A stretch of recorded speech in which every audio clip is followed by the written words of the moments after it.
大家好，歡迎大家嚟到談談情說說事頻道。今集再同大家講下香港嘅時事，包括大埔超級城惡女，康文署新一輪場地夥伴計劃，的士司機騎劫意在大埔災民計劃。大埔超級城一間火鍋店日前發生顧客砸碟鬧事案件，有店員被擊中受傷，警員到場將涉案嘅37歲女子制服，並以涉嫌普通襲擊等罪拘捕，期間曾噴胡椒噴霧。有關片段喺琴日12月29號喺社交媒體流傳，嗰個女人情緒激動，同3個到場警員展開罵戰，又反問自己點樣行為不檢。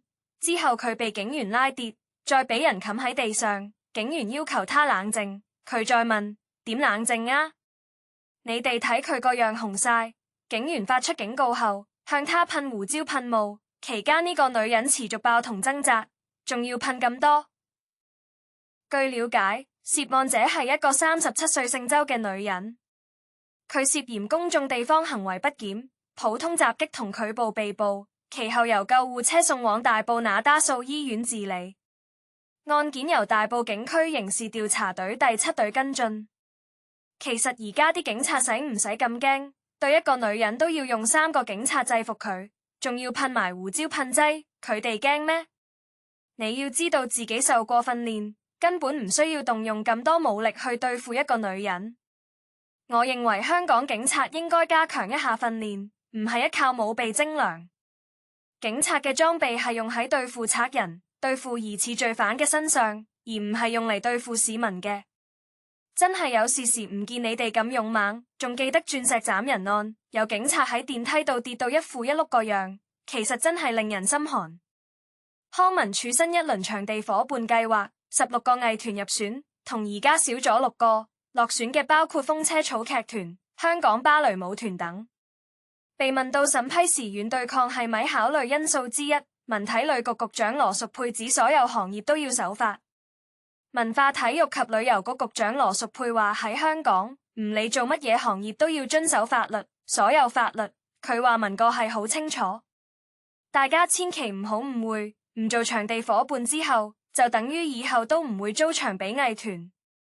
今次除咗文化中心嘅音樂廳，因香港冇另一個咁大嘅音樂廳，所以仍然有香港管弦樂團同中樂團外，其他所有場地都係剩低一個夥伴或冇夥伴，意味住其他人有更多機會租場，而家嘅人會有更多機會。我想問有乜嘢機會呢？係啊，所有行業都要守法律，但你條法律太闊大寬啦。乜嘢叫軟對抗啫？成日話人軟對抗，人哋軟對抗咗啲乜啫？你講出嚟聽下啊！係咪人哋講咗啲乜嘢唔啱你嘴型？定係你刻意想搞死香港嘅旅遊文化事業啊？你條紅線到底喺邊啊？你講啊，講就得㗎啦，唔使得人亂咁估啊！宏福苑5級火，涉偽造2載行車記錄，5個的士司機涉嫌企圖欺詐被捕。大埔宏福苑11月26號發生5級火，造成161人罹難。有網上電召的士平台推2載計劃，免費接載災民往返指定醫院、臨時庇護中心。參加計劃嘅的士司機可以上載收據報銷支出。警方早前接獲電召的士平台公司報案，懷疑有的士司機偽造行車記錄，企圖騙取車費開銷。嗰個平台喺核查報銷資料時，發現有7宗可疑行車記錄，總申索金額大約係3000蚊。警方調查後，喺琴日12月29號喺全港多區拘捕5個本地男性的士司機，年齡介乎29至40歲，涉嫌企圖欺詐。所有被捕人士而家已經獲准保釋候查，佢哋必須喺1月下旬向警方報到。案件中平台冇損失，呢啲借災難去發死人財嘅行為真係要不得，點解要咁做呢？大家都知道而家揾食艱難，但咁樣發死人財，你良心過意得去嗎？人哋話盜亦有道，好心唔好貪呢啲錢啦。宏福苑大火死咗嘅何消防員，大家都未知道佢點解死㗎？點解佢當日會擅丁一個人去救火嘅？仲要隔咗成30分鐘先揾到佢，揾到佢嘅時候成身熟晒，點解會咁嘅？係咪燒裝備有問題，定係佢自己單身一人入火場招禍？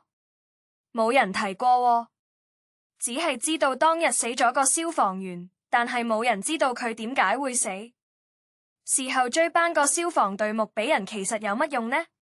仲有，到而家都仲未有死傷者名單，點解火警發生至今已經1個幾月啦，仲未有死傷者名單呢？喺度拖乜嘢呢？善款41億用咗12億，仲有29億呢？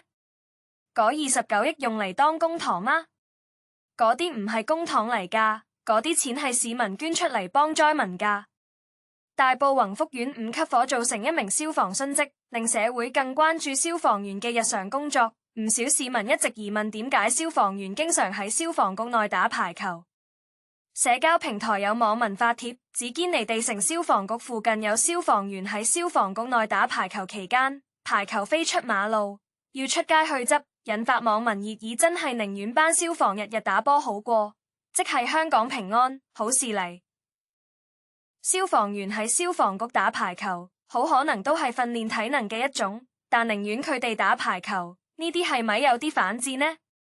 消防員嘅工作係救災救民，而家啲人寧願佢哋打波，係咪希望消防員唔使做嘢就有錢落袋呢？